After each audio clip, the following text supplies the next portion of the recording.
నమస్తే MRR news కి స్వాగతం. నా పేరు యశ్వంత్. ముందుగా హెడ్లైన్ చూద్దాం.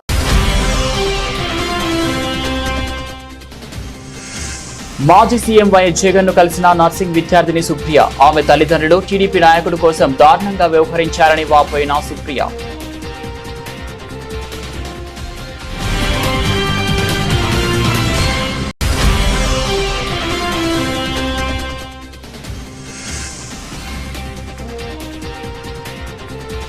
ప్రేమ జంటల వీడియోలు తీసి బెదిరింపులు. మాచర్ల నియోజకవర్గంలో ఓ ఏఎస్ఐ నిర్వాకం.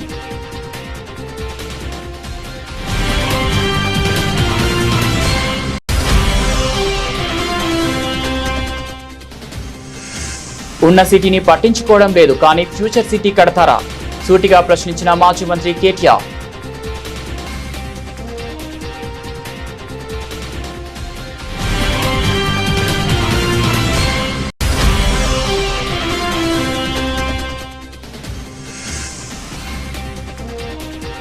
సత్తెనపల్లిలో పోలీసుల కాటన్ సెర్చ్ ఆపరేషన్. 32 వాహనాలు సీజ్.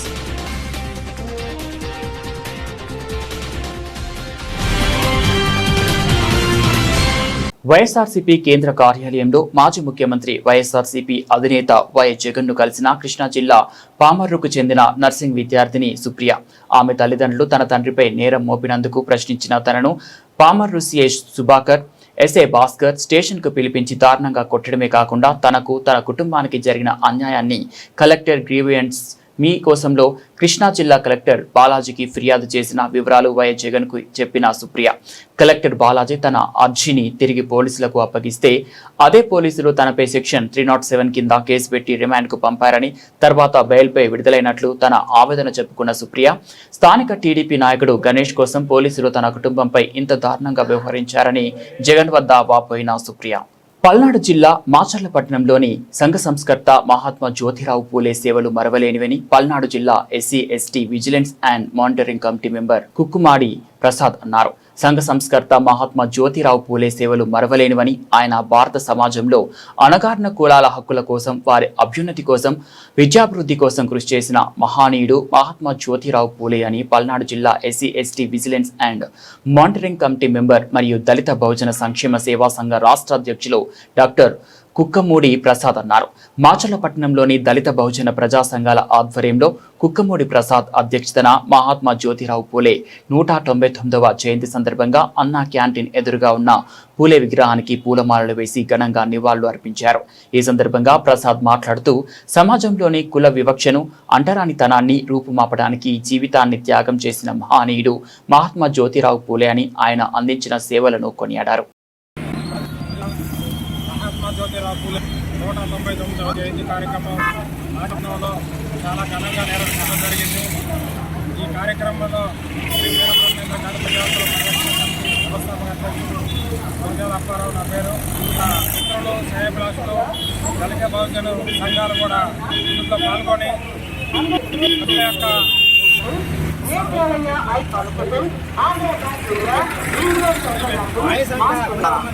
పూలే గారి ఆశయాలనే కొనసాగించాలని చెప్పి పిలుపునిస్తూ పూలే గారి జయంతి సందర్భంగా అక్కడ విచ్చేసిన మిత్రులకు, శ్రేయభిలాషులకు ధన్యవాదాలు తెలియజేస్తూ పూలే గారి ఆశయాల్ని కొనసాగించాలని చెప్పి పిలుపునిస్తూ ముగిస్తాం.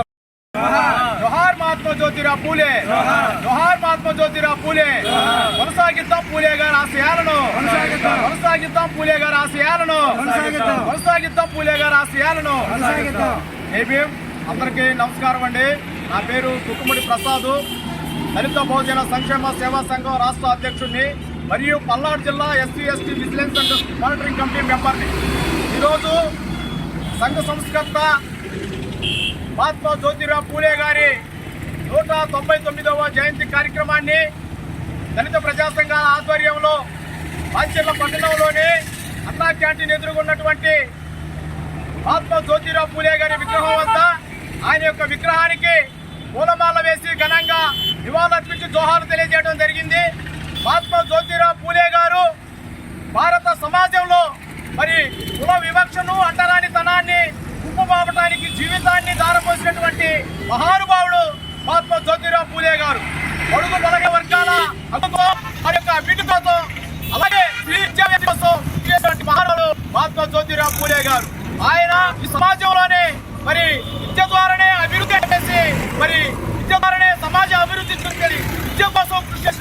మహాత్మా పూలే గారు వారి భార్య కంటే మరి సావిత్రిబాయి పూలే గారు మరి బడుగు బలహీన వర్గ విద్యాభివృద్ధి కోసం కృషి చేసినటువంటి మహనీయులు మహాత్మా పూలే గారు 1908వ సంవత్సరంలో పూణేలో మొట్టమొదటిగా మరి బాలికల పాఠశాల స్థాపించినటువంటి ఘనత మహాత్మా పూలే గారికి దక్కుతుంది. ఆయన అందించినటువంటి సేవలకు గాను మరి మహాత్మా గాంధీ కంటే ముందుగా కూడా మహాత్మా అనే బిల్లు మరి ఆ రోజు ప్రభుత్వం మరి ఆయన మహాత్మా బిల్లు ఇవ్వడం జరిగింది. కాబట్టి ఈ సమాజంలో ఉన్నటువంటి ప్రతి ఒక్కరు కూడా ఆయన యొక్క సామాజిక స్పృహను మరి ఆదర్శంగా తీసుకొని సమాజ స్థాపన కృషి అని చెప్పేసి ఈ సందర్భంగా నేను తెలియజేస్తూ నాకు ఈ అవకాశం ఇచ్చినటువంటి మిత్రులందరూ కూడా మరోసారి ధన్యవాదాలు తెలుపుకుంటూ పల్నాడు జిల్లా మాచర్ల పట్టణంలోని బహుజన ఉద్యమకారుడు, సామాజిక సంస్కర్త, మహిళా విద్యా వ్యాప్తి కోసం, అణగారిన వర్గాల కోసం పోరాడిన మహానీయుడు అని దళిత బహుజన భీమ్సేన రాష్ట్ర అధ్యక్షులు పేరుపోగు జార్జి కొనియాడారు. మహాత్మా జ్యోతిరావు పూలే 199వ జయంతి సందర్భంగా మాచర్ల పట్టణంలోని మహాత్మా జ్యోతిరావు పూలే విగ్రహం దగ్గర ఆయనకు ఘన నివాళులర్పిస్తూ దళిత బహుజన భీమ్సేన రాష్ట్ర అధ్యక్షులు పేరుపోగు జార్జి మాట్లాడుతూ మహాత్మా జ్యోతిరావు పూలే భారతీయ సామాజిక సంస్కర్త, విద్యావేత్త, బహుజన వర్గాల కోసం పోరాడిన యోధుడు, వెనుకబడిన వర్గాల కోసం వారి అభ్యుదయ కోసం కృషి చేసిన మహానీయుడు, సంఘ సంస్కర్త. మహారాష్ట్రలోని సతారా జిల్లాలో పూణేలో 1827న ఆయన ఏప్రిల్ 11వ తారీఖున జన్మించడం జరిగిందని, ఆయన చిన్నతనం నుంచి ఎన్నో అవమానాలు ఎదుర్కొని ఈ సమాజంలో మనిషి జీవించాలంటే చదువు ఎంతో ప్రాముఖ్యమైందని చెప్పి తన భార్యతో కలిసి సావిత్రిబాయి పూలేను 1848లో సంవత్సరంలో పాఠశాలలు స్థాపించి ఎస్సీ, ఎస్టీ, బీసీ, మైనార్టీలు అందరి కోసం పాటుపడిన వ్యక్తి మహాత్మా జ్యోతిరావు పూలే. అలాగే థామస్ వెయిట్ రాసిన మానవ హక్కులు అనే పుస్తకానికి ప్రేరేపితై ఈ సమాజంలో మన హక్కు మనం తెలుసుకోవాలి, సతీ సహగమనం, కుల వివక్ష వ్యతిరేకంగా సమానత్వం కోసం ఆయన కృషి చేశారు.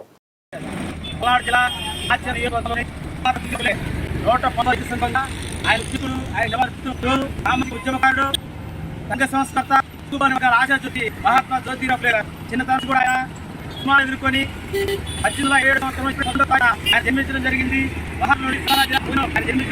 ఆయన సమాజంలో ఏదైనా ముందుకు చెప్పి చాటి నడిపి మహాత్మా పూలే గారు ఆయన ఇచ్చిన విషయాల్లో మానవ హక్కులనే పుస్తకానికి ప్రేరేపితులై ఈ సమాజంలో ఉన్నటువంటి మానవ హక్కులు ఎడిపోతున్నాయని చెప్పి ఈ యొక్క సమాజంలో అంటరానితనం కోసం, కుల వివక్ష పోరాటం చేసిన వ్యక్తి మహాత్మా జ్యోతిరావు పూలే గారు. అదేవిధంగా మనం చూసినట్లయితే ఆమె భార్య అయినటువంటి సావిత్రిబాయి పూలే గారిని 1848 సంవత్సరంలో పల్నాడు జిల్లా మాచర్ల నియోజకవర్గంలో ఓఏఎస్ఐ ప్రేమికుల జంటలను వేధిస్తున్నట్లు ఆరోపణలు వస్తున్నాయి. ఏకాంతంగా ఉన్న వారిని వీడియోలు తీసి డబ్బు వసూలు చేస్తున్నారని, యువతులను బెదిరించి తమ కోరికలు తీర్చుకుంటున్నారని సామాజిక మాధ్యమాల్లో వీడియోలు వైరల్ అవుతున్నాయి. మాచర్ల మండలం జమ్మలమడుగుకు చెందిన ఆటో డ్రైవర్తో ఈ వీడియోలు తీస్తున్నారని, వ్యాపారులను కూడా బెదిరించి డబ్బు గుంజుతున్నారని సమాచారం. ఇదే స్టేషన్లోని మరో ఎస్ఐ కానిస్టేబుల్ కూడా ఇలాంటి పనులకు పాల్పడుతున్నారని ఆరోపణలున్నాయి. పల్నాడు జిల్లా ఎస్పీబీ కృష్ణారావుకు ఈ విషయం తెలియజేయగా విచారించి చర్యలు తీసుకుంటామని తెలిపారు. ఈ ఫోటోలు ఎంతసేపు ఎదుగుతాయండి? పెళ్లి ఫోటోలు చూసిన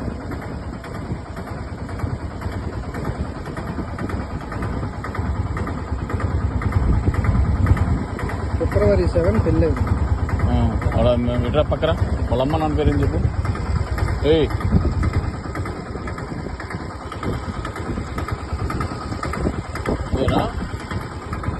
అమ్మాయినా రీసెంట్గా మార్నింగ్ బయటికి వెళ్ళామంటే సరదాగా వాళ్ళమ్మ నాన్న పేరు ఏంటి? లేదు సార్, చనిపోయారు. ఏం పేరు? పేరు ఐడియా చనిపోయారు. వాళ్ళ నాన్న పేరు, వాళ్ళమ్మ పేరు? ఏ రేరపుగా నీ అసలు కలవడాలి అసలు నిజం సార్, ఇది కూడా మాది ఈ ఊరు కాదు, గుంటూరు. అత్తగారింటికి వచ్చాను. ఎక్కడ అత్తగారి ఇల్లు? రూప్లే ఇది తెలియదు. అత్తగారి ఇల్లు నీకు తెలియదు? రూప్లే అది గుంటూరు ఈ ఏరియా. అమ్మాయి పేరేంటి? అమ్మాయి పేరు వైష్ణవి. మీ కులం ఏంటి? ఉద్దేరా. అమ్మాయి పేరు? అమ్మాయి కష్టం ఉద్దేరా మత్తులు. అమ్మాయి పేరేంటి? వైష్ణవి. నీ పేరు? రాజేష్. మీ అమ్మ నాన్న పేరేంటి? నాంచారి. అమ్మ పేరు? సుభాష్. సరే, ఇక్కడ నది అడ్రస్ చెప్పాలి అమ్మాయి. ఎవరు పాప మీది? అమ్మ అమ్మ దగ్గరికి వచ్చావా? నీ పేరేంటి? అమ్మ నాన్న పేరు? మీ అత్త అమ్మ మ్యారేజ్ అయిందా నీకు? ఇప్పుడు 5 నెలలు అవుతుంది. ఏ నెల? డేట్ చెప్పు. ఫిబ్రవరి 8వ తారీఖు 7వ తారీఖు ఫిబ్రవరి 7. ఏం చదువుకున్నావు? Degree sir. చదువునా? వాడి పేరేంటి? రాజేష్ ఇక్కడ ఎందుకున్నారు మరి? మామూలుగానే వచ్చాము సార్. వెళ్ళాము సరదాగా అంటే వచ్చాము. ఆషాఢం ఎప్పటి నుంచి వచ్చింది? 25 అయితే కిరాయి కలాలని చెప్పేసి వాళ్ళు ఏం చేస్తాడు వాడు? కిరాయి కదా. ఏంది ఆడానా? అలా కరెక్టేనా? నిజమేనా? నిజమండి. ఫోటోస్ ఉన్నాయి కార్డ్ చూడండి. నీ దగ్గర సరిలేదు అదే ఫోన్ ఇద్దరిది. నీకు లేదా ఫోన్? అదేంది ఫోన్ అదే వాడు ఇద్దరు ఒకటి ఎట్లా ఆడతారు? తీసుకోలేదు ఇంకా ఫోన్. నేను చదువుకున్నావు?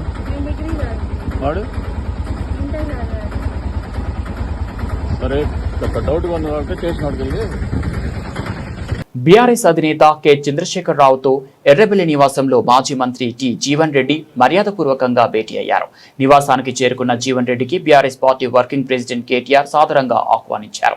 రేవంత్ రెడ్డి పోవాలి, కేసీఆర్ రావాలి అనే నినాదం ప్రజల్లో మొదలైందని, నేను అధికార పార్టీలోకి వెళ్లట్లేదు, 2 ఏళ్లలో 3 లక్షల ఉద్యోగాలు ఇస్తామని చెప్పారు. ఇచ్చింది 17,000 ఉద్యోగాలు. మొదటి సంవత్సరం 2 లక్షల ఉద్యోగాలు అని అన్నారు. రెండో సంవత్సరం 1 లక్ష ఉద్యోగాలు అని అన్నారు. ఏమైంది? ఈ 2 ఏళ్లు అయినా ప్రజాహితం కోసం పని చేయండి అని జీవన్ రెడ్డి పిలుపునిచ్చారు. ఏదైతుందో రేవంత్ రెడ్డి పోవాలి, కేసీఆర్ గారు రావాలనే ఒక నినాదం ప్రజలకు వెళ్తుందని చెప్పంటున్నా. నిరుద్యోగ భవిష్యత్తు ఏమవుతుంది? మొదటి సంవత్సరం 2 లక్షల ఉద్యోగాలు అన్నారు, రెండో సంవత్సరం 1 లక్ష ఉద్యోగాలు అన్నారు, 3 లక్షలు పోయింది. వాళ్ళు అధికారికంగా ఏం చెప్తున్నారు? 60,000 అని చెప్పంటున్నారు. అసలు ఇచ్చింది ఎన్ని? 17,000. ఎక్కడికి వెళ్ళి ఎక్కడ పోతున్నామని చెప్పంటున్నాను నేను. వాళ్ళ కాంట్రాక్ట్ అవుట్ సోర్సింగ్ ఉద్యోగస్తులు ఏదైతుందో వాడు ఉద్యోగం ఉంటుందో ఊడుతుందో తెలియని పరిస్థితి ఏర్పడదని చెప్పంటున్నాను నేను. ఇలా ప్రజలు ఏదైతుందో ఆనాడు 23 అంటే 10 సంవత్సరాలు పట్టిందా మార్పు కోరడానికి. ఇవాళ 2.5 సంవత్సరాలుగా మార్పు కోరుతున్నారు.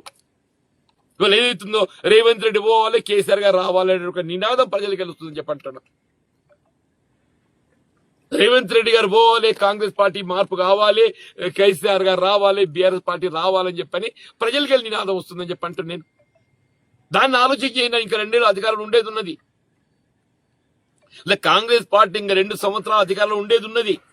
కానీ ఈ 2 సంవత్సరాల కాలమైనా మెరుగైన పాలన ఇవ్వడానికి ప్రయత్నం చేయండి, ప్రజాహితం కోసం పనిచేయండి.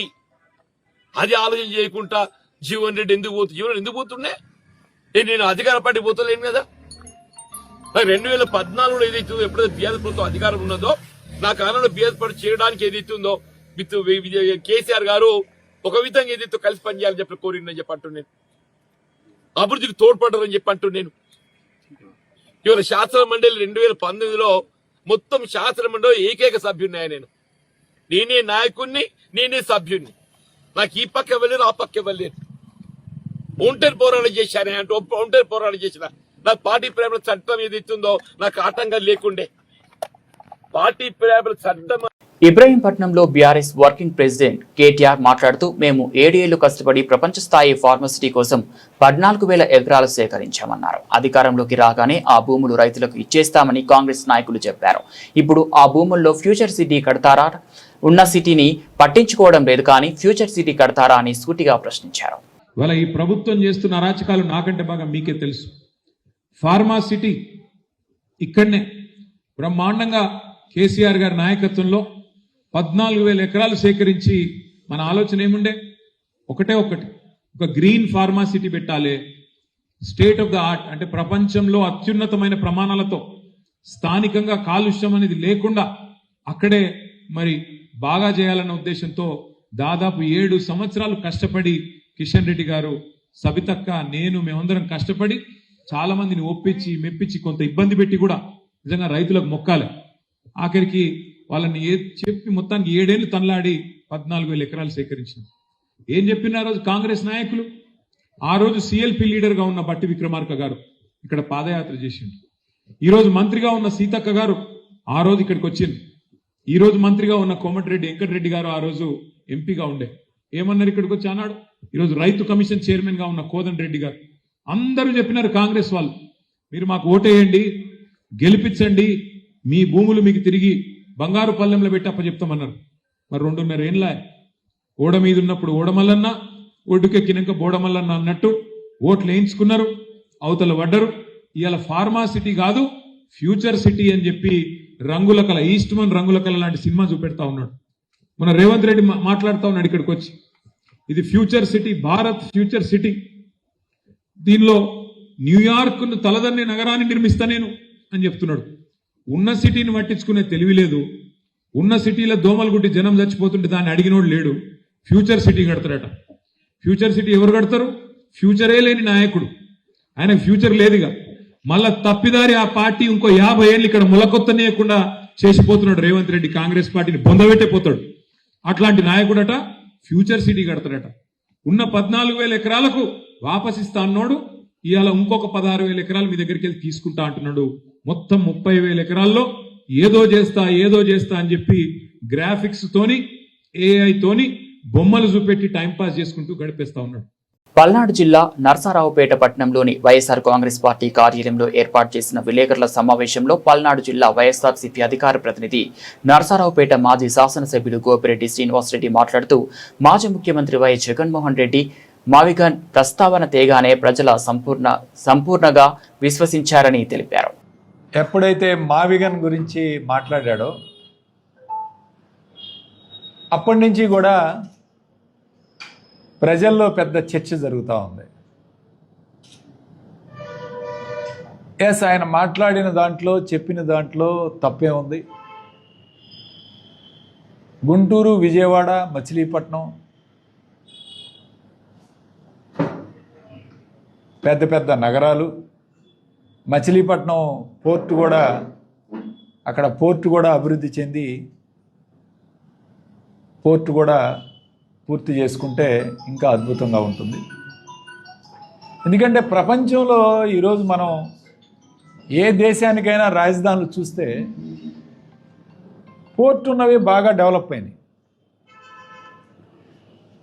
పోర్టు ఉన్న రాజధానులు, నగరాలు బాగా అభివృద్ధి చెందిన దేశాలు రాజధానులుగా ఈరోజు మనం చూస్తున్నాం. ఈ నేపథ్యంలో మనకి కోస్టల్ ఏరియా కూడా చాలా ఎక్కువ కాబట్టి ఆంధ్రప్రదేశ్ రాష్ట్రానికి, సో కోస్టల్ ఏరియా కూడా ఇంక్లూడ్ చేసినట్టుంటుంది అని చెప్పి జగన్మోహన్ రెడ్డి గారు ఈరోజు చెప్పడం మనకు అర్థమవుతా ఉంది. ఈరోజు ఒక్కసారి గమనిస్తే రాజధాని అంటే ఈరోజు బిల్డింగులు కట్టడం ఒకటే రాజధాని ఈరోజు అడుగుతా ఉన్నాం. బిల్డింగులు కట్టినంత మాత్రాన అక్కడ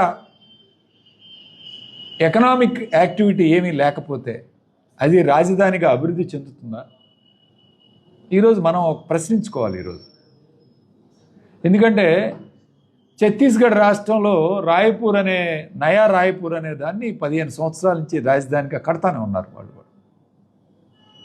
అక్కడికి వెళ్ళి ఒక్కసారి గమనిస్తే ప్రజలెవరు నివసించట్లేదు. అక్కడ కేవలం బిల్డింగులు మాత్రమే ఉన్నాయి, ఆఫీసులు మాత్రమే ఉన్నాయి. ఆఫీస్కి వస్తారు మార్నింగు, సాయంత్రానికి ఆఫీస్ నుంచి వాళ్ళు ఉండే ప్రదేశమే రాయ్పూర్ నగరానికి వెళ్ళిపోతున్నారు. రాయ్పూర్ నగరం అక్కడి నుంచి 15 కిలోమీటర్లు. రాజధాని పెట్టింది నయా రాయ్పూర్. సో నయా రాయ్పూర్ నుంచి రాయ్పూర్ వెళ్ళిపోయి అక్కడ ఉంటున్నారు, 15-20 కిలోమీటర్ల దూరంలో ఉన్నారు. ఈరోజు మీరు రాజధాని అమరావతి అని అక్కడ తీసుకెళ్ళి పెడితే ఎక్కడి నుంచి గుంటూరు, విజయవాడ పట్టణాల నుంచి అక్కడికి వెళ్ళి పనిచేసి మళ్ళీ ఇక్కడికి వచ్చేస్తున్నారు. సో అదే జరుగుతుంది రేపు. ప్రజలు అక్కడ ఉండే కార్యక్రమం కాదు. పెద్దలు చాలామంది మేధావులు చెప్తున్నారు ఎకనామిక్ యాక్టివిటీ అనేది ఉండాలి రాజధానిలో. ఈరోజు ఉదాహరణకి ఈరోజు విశాఖపట్నం, రాజమండ్రి తీసుకున్నాం అనుకోండి. రాజమండ్రి నగరానికి గొప్ప చరిత్ర ఉంది. ఎప్పుడో 100 సంవత్సరాల క్రితం రాజమండ్రి ఏర్పడింది. కానీ విశాఖపట్నం బాగా ఎందుకు అభివృద్ధి చెందింది విశాఖపట్నం అంటే విశాఖపట్నంలో ఎకనామిక్ యాక్టివిటీ జరుగుతుంది కాబట్టి విశాఖపట్నం బ్రహ్మాండంగా అభివృద్ధి చెందింది. ప్లస్ పోర్ట్ ఉంది కాబట్టి, పోర్టు నగరం కూడా కాబట్టి ఎక్స్పోర్ట్లు, ఇంపోర్ట్లు, అక్కడ ఇండస్ట్రీసు, కొత్త ఎకనామిక్ కారిడార్ ఏర్పడటానికి అవకాశం ఉంటుంది. ఈరోజు ఐరన్ ఓర్ కానీ, మినరల్స్ కానీ తెప్పించుకోవడానికి, పంపించడానికి పోర్టు బ్రహ్మాండంగా ఉపయోగపడుతుంది. ఈ విధంగా విశాఖపట్నం బ్రహ్మాండంగా అభివృద్ధి చెందింది. రాజమండ్రి కన్నా విశాఖపట్నం చాలా ఫాస్ట్గా అభివృద్ధి చెందింది. దీనికి కారణం ఎకనామిక్ యాక్టివిటీ జరుగుతూ ఉంది. కాబట్టి జగన్మోహన్ రెడ్డి గారు చెప్పినవి ఈరోజు మేధావులు ఈరోజు ఆలోచిస్తూ ఉన్నారు. ఈరోజు మాడభూషి శ్రీధర్ ఈయన చాలా గొప్ప రాజ్యాంగం చట్టాలు ఇవన్నీ తెలిసిన వ్యక్తి, ఒక మేధావి. ఈయన మ్యావిగన్ గురించి సపోర్ట్ చేస్తే ఈరోజు తెలుగుదేశం పార్టీ కార్యకర్తలు ఆయన్ని విపరీతంగా ట్రోల్ చేసే కార్యక్రమం చేస్తారు, బూతులు తిట్టే కార్యక్రమం చేస్తారు. వైఎస్ఆర్ కాంగ్రెస్ పార్టీ ఆంధ్రప్రదేశ్ రాష్ట్ర అధికార ప్రతినిధి కారుమూరి వెంకటరెడ్డి మాట్లాడుతూ మంత్రి అచ్చెన్నాయుడికి సవాల్ విసిరారు. రైతుల గిట్టుబాటు ధరపై అసెంబ్లీలో ప్రస్తావించావా అని సూటిగా ప్రశ్నించారు. వ్యవసాయ శాఖ మంత్రివా, దెం శాఖ మంత్రివా? దెం తినటానికి వచ్చే శాఖ మంత్రివా? మరి వ్యవసాయ శాఖ మంత్రి అయితే ఏ రోజన్నా వ్యవసాయ శాఖ గురించి మాట్లాడావా? వ్యవసాయ శాఖలో రైతులకు జరుగుతున్నటువంటి అన్యాయం మీద మాట్లాడావా? మోందా తుఫాను పంట నష్టపరిహారం ఇప్పటి వరకు ఎందుకు వెళ్ళదన్న మాట్లాడావా? రైతుల గిట్టుబాటు ధరల గురించి ఒక్క రోజన్నా మాట్లాడావా? రైతుల ఆత్మహత్యల గురించి మాట్లాడావా? పంట నష్టపరిహారం గురించి కానీ రైతు భరోసా గురించి కానీ ఏ రోజన్నా మాట్లాడావా? నువ్వు జగన్ గారిని తిట్టడానికి మీలాంటి కొంతమందిని బాగా అడ్డంగా, కొంతమందిని నిలువుగా, కొంతమంది తయారు చేసి చంద్రబాబు నాయుడు వదిలితే నోటికి ఏదొస్తే అది కారు కోతలకు వస్తున్నా ఉన్నావా? జాగ్రత్త అచ్చెన్నాయుడు, ఖచ్చితంగా దీనికి తగినటువంటి శాస్తి నువ్వు అనుభవించక తప్పదనేటటువంటి విషయం గుర్తుపెట్టుకోమని చెప్పి హెచ్చరిస్తా ఉన్నాం. పల్నాడు జిల్లా సత్తెనపల్లిలో కాటన్ సెర్చ్ ఆపరేషన్ 32 వాహనాలు సీజ్ చేసినట్లు పోలీసులు వెల్లడించారు. మున్సిపల్ ఎన్నికల నేపథ్యంలో పల్నాడు జిల్లా సత్తెనపల్లి పట్టణంలోని నాగన్నకుంట, సైనాని కాలనీ ప్రాంతాల్లో పోలీసులు భారీ స్థాయిలో కాటన్ సెర్చ్ ఆపరేషన్ నిర్వహించారు. పల్నాడు జిల్లా ఎస్పీ ఆదేశాల మేరకు సుమారు 100 మంది పోలీసులు సత్తెనపల్లి సబ్ డివిజన్ అధికారులు పాల్గొని ప్రతి ఇంటిని తనిఖీ చేశారు. ఈ సందర్భంగా డీఎస్పీ హనుమంతరావు మాట్లాడుతూ నాగన్నకుంట ప్రాంతంలో గతంలో అసాంఘిక కార్యకలాపాలు ఎక్కువగా జరిగాయని, ముఖ్యంగా గంజాయి విక్రయాలు, దొంగతనాలకు ఆశ్రయం కల్పించే ఘటనలు ఉన్నాయని తెలిపారు. అందరికీ నమస్కారం. ఈరోజు సత్తెనపల్లి టౌన్ పరిధిలో ఈ నాగన్నకుంట అనేటువంటి ఏరియాలో, సేనాది కాలనీ అనేటువంటి ఏరియాలో మా పల్నాడు జిల్లా ఎస్పీ గారి ఉత్తర్వుల మేరకు సుమారు 100 మంది పోలీసులతోటి, ఆఫీసర్లతోటి, Sattenapalli sub division officers and men తోటి కార్డినెన్స్ సెర్చ్ ఆపరేషన్ చేయడం జరిగింది. ఎందుకంటే ఇది కమింగ్ ఎలక్షన్స్, మున్సిపల్ ఎలక్షన్ ఉంది రేపు సత్తెనపల్లి టౌన్ లో. ఎలాంటి గొడవలు జరగకుండా ప్రజలను అవేర్ చేసేదానికోసం, ప్లస్ ఇళ్లలో ఏదైనా వెపన్స్ అలాంటి ఏమైనా పెట్టుకుంటారు అన్న ఉద్దేశంతో సెర్చ్ చేయడం జరుగుతూ ఉంది. అందులో భాగంగానే ఈరోజు ఈ కార్డినెన్స్ సెర్చ్ ఆపరేషన్ చేయడం జరిగింది. ఈ చర్చ్ లో భాగంగా మా సిబ్బంది ప్రతి ఇల్లు తనిఖీ చేయడం జరిగింది. తనిఖీలో భాగంగా సుమారు 32 రికార్డ్లెస్ కనబడేటువంటి వెహికల్స్, అలాగే ఒక కారు, ఒక ఆటో మొత్తం సీజ్ చేయడం జరిగింది.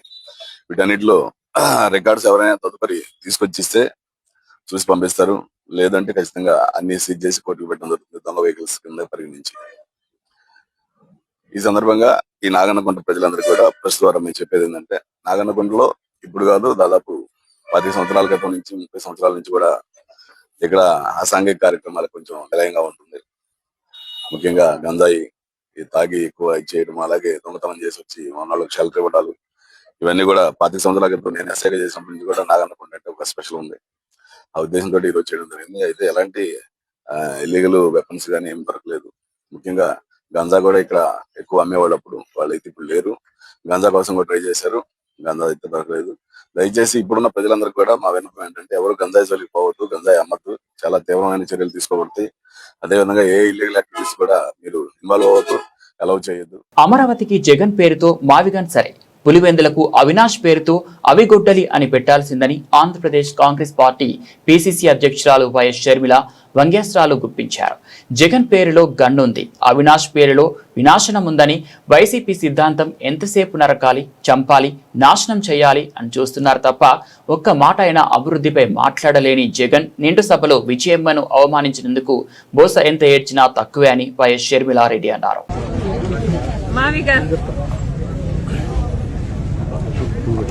ఎంతసేపు గన్నులు గొడ్డలేనా? ఎంతసేపు నరకాలి, చంపాలి, నాశనం చేయాలి? ఇదే నిర్మించాలి, కట్టాలి అన్న ఆలోచన వైసీపీకి, జగన్మోహన్ రెడ్డి గారికి ఉండుంటే అధికారంలోకి వచ్చిన 6 నెలల్లో జలయజ్ఞం పూర్తయిపోయింది. కనీసం రాజధాని కోసము ఇటుక మీద ఇటుక కూడా పెట్టలేదు. అధికారం లేకొచ్చిన కొన్ని రోజులకే ప్రజావేదిక అనుకుంటాది, దాన్ని కూల్చేశారు. అప్పుడే అర్థం కావాల్సింది వీళ్ళ ఇంటెన్షన్ ఏమిటి అని. లాల్ మావి గన్నట అమరావతి బదులు మావి గన్ అంటున్నారు. ఇక పులివెందుల బదులు ఆవి గొడ్డలి అంటే సరిపోతుంది.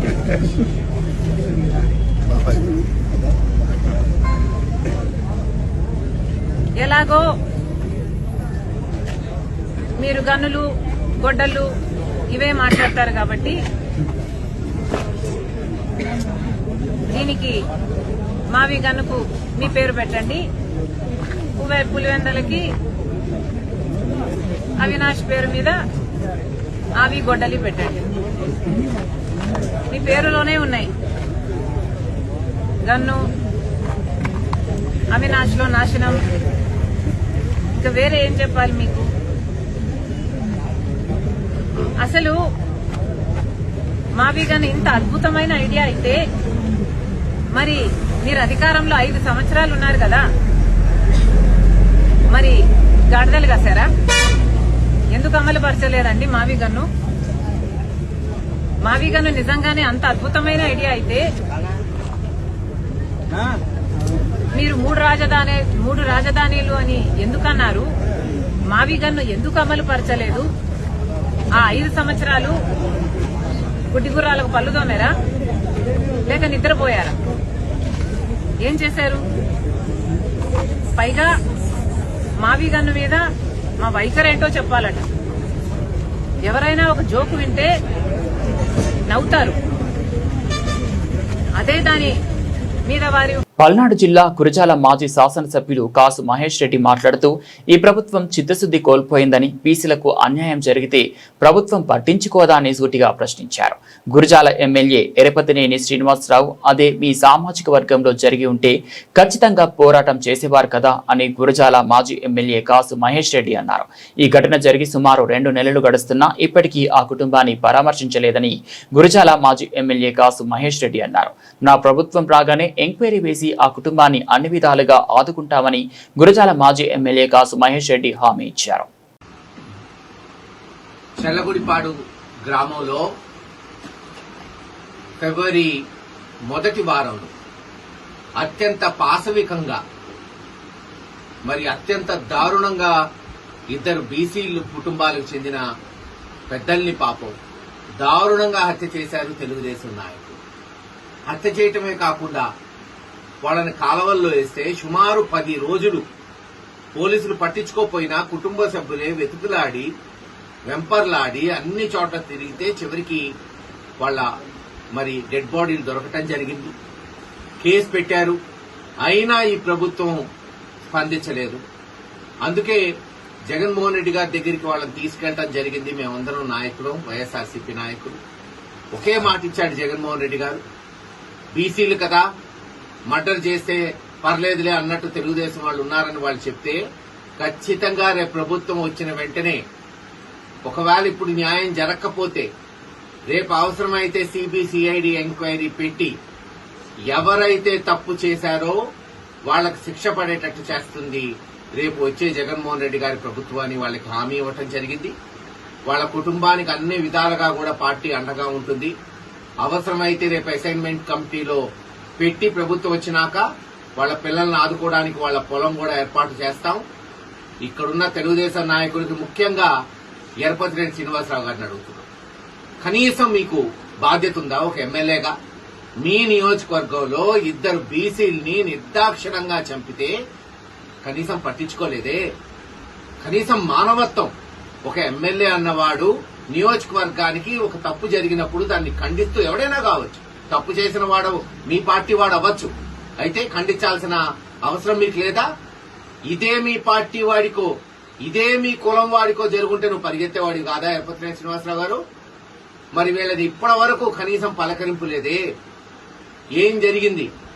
అన్యాయం జరిగిందే, న్యాయం చేద్దాం. ఎవరైనా తప్పు చేయొచ్చు. గతంలో పిడుగురాళ్లలో ఆ రోజున వైఎస్ఆర్సీపీలో ఒకళ్ళిద్దరు ఆకతాయి పిల్లలు ఒక డాక్టర్ని కొడితేనే నేను 307 వేసి బొక్కలో వేయించాను. ఒక భయం రావాలి. తప్పు చేసినోడు ఎవడైనా సరే, మనవాడైనా దాన్ని ఖండించాలి. ఆ మాత్రం రాజనీతి లేకపోతే ఎలా? 2 నెలలు అవుతుంది చనిపోయి, ప్రభుత్వం పట్టించుకోవట్లేదు. ఖచ్చితంగా దీని మీద అవసరమైతే హైకోర్టులో పిటిషన్ వేస్తాం. ఛార్జ్ షీటు ఎంక్వైరీ సక్రమంగా జరగకపోతే రీ ఎంక్వైరీ జరిగేటట్టు, వీళ్ళకి అన్ని విధాలుగా న్యాయం జరిగేటట్టు వైఎస్ఆర్సీపీ పోరాటం జరుగుతుంది. ఇప్పటికీ 2 సంవత్సరాల్లో తెలుగుదేశం వచ్చిన తర్వాత ఎరపతినేని శ్రీనివాసరావు గారు ఎమ్మెల్యే అయిన తర్వాత ఏం జరిగింది గురజాలలో చెప్పండి. తాగునీరు కలుషితమై పిడుగురాళ్లలో ఏమో 5, దాచేపల్లిలో 2 చచ్చిపోయారు. పిన్నెలిలో ఎస్సీలు మర్డర్ చేశారు చాలా మంది. ఇక్కడేమో పాపం ఋషిని సీనుని బీసీని మర్డర్ చేశారు. ఇది మీది సాధిస్తుంది. ఇది మీరు చేస్తున్న రాజకీయం. పల్నాడులో ఏది ఏమైనా బీసీలు కదా ఏముందిలే అనుకుంటున్నారేమో. మీరే చూస్తారు రానున్న కాలంలో ఇటువంటి దాఖలాలే ఒక ఉప్పెనై మీ ప్రభుత్వాన్ని మీ పాలనని కాల్చేయబోతుందని తెలియజేస్తున్నాం. ఇప్పటికైనా సరే బుద్ధి తెచ్చుకుంటే ఇటువంటి కుటుంబాలను ఆదుకోండి. ఎవరైనా కావచ్చు, ఏ పార్టీ వాళ్ళైతే ఏంది, ఏ కులం వాళ్ళైతే ఏంది, ఏ మతం వాళ్ళైతే ఏంది. ఈ రోజు పాపం తండ్రి లేని బిడ్డలయ్యారు, భర్త లేని భార్యలున్నారు. వాళ్ళని మానవతా దృక్పథంతో ఈ ప్రభుత్వం ఆదుకొని అవసరమైతే వాళ్ళ పొలం ఇచ్చి ప్రత్యేకమైన కోర్టు పెట్టి ఎవరైతే తప్పు చేశారో ధైర్యం ఉంటే వాళ్ళని శిక్షించండి. మరోసారి ఇటువంటి ఘటనలు ఇంకో ఊర్లో పునరావృతం అవ్వకుండా ఉంటాయని డిమాండ్ చేస్తున్నామని తెలియజేస్తాం. ఎంఆర్ఆర్ న్యూస్ ప్రతి దృశ్యం ప్రజాపక్షం నినాదంతో ఆవిర్భవించి సుమారు 8 వసంతాలు పూర్తి చేసుకున్న శుభ సందర్భంగా తెలుగు 2 రాష్ట్రాల్లో పనిచేస్తున్న స్టాఫ్ రిపోర్టర్లకు, జోనల్ ఇన్ఛార్జీలకు, జిల్లా కోఆర్డినేటర్లకు, జిల్లా బ్యూరో చీఫ్లకు, క్రైమ్ బ్యూరో చీఫ్లకు, తెలుగు 2 రాష్ట్రాల్లో పనిచేస్తున్న అన్ని నియోజకవర్గాల స్ట్రింగర్లకు, MRR news digital media providers కి, ఎంఎస్ఓలకు, సబ్ ఎడిటర్స్ కి, యాంకర్స్ కి, కెమెరామెన్లకు, ఆంధ్రప్రదేశ్ మరియు తెలంగాణ రాష్ట్రాల్లో పనిచేస్తున్న సిబ్బందికి, ఎంఆర్ఆర్ న్యూస్ ఛానల్ వీక్షిస్తున్న ప్రేక్షకులకు ఇవే మా ఆర్థిక శుభాకాంక్షలు. మా ఛానల్ని వీక్షించండి, లైక్ చేయండి, షేర్ చేయండి, సబ్స్క్రైబ్ చేయండి. గ్రామీణ ప్రాంతం నుంచి పట్టణాల వరకు ప్రతి సమస్యను అధికారుల దృష్టికి తీసుకువెళ్లి సమస్య పరిష్కారానికి కృషి చేస్తున్న ఎంఆర్ఆర్ న్యూస్ ప్రతి దృశ్యం ప్రజాపక్షం నినాదంతో ఆరంభమై నేటికి 8 వసంతాలు చేరువలో ఉన్న ఎంఆర్ఆర్ న్యూస్ ఛానల్ అతి త్వరలో విశాఖపట్నం, విజయవాడ, గుంటూరు, చిత్తూరు, నెల్లూరు, శ్రీకాకుళం, కర్నూలు, పల్నాడు జిల్లా విజయనగరం, బాపట్ల, నల్లగొండ, హైదరాబాద్, నిర్మల్, ఆదిలాబాద్, సిద్దిపేట జిల్లాలో ప్రసారాలు టెలికాస్ట్ కానున్నాయని MRR news managing director M Raja తెలిపారు. బులెటిన్ ముగించే ముందు హెడ్లైన్స్ మరోసారి.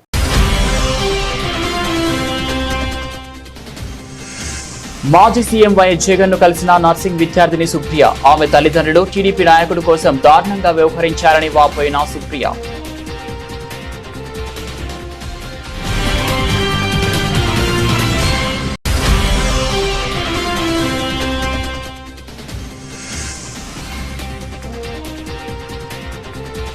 ప్రేమ జంటల వీడియోలు తీసి బెదిరింపులు. మాచర్ల నియోజకవర్గంలో ఓ ఏఎస్ఐ నిర్వాకం.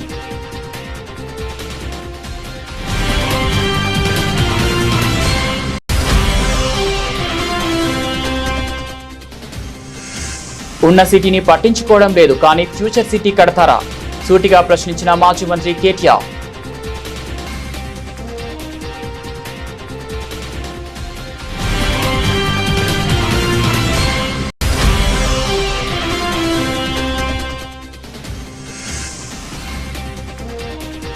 సత్తెనపల్లిలో పోలీసుల కాటన్ సెర్చ్ ఆపరేషన్. 32 వాహనాలు సీజ్.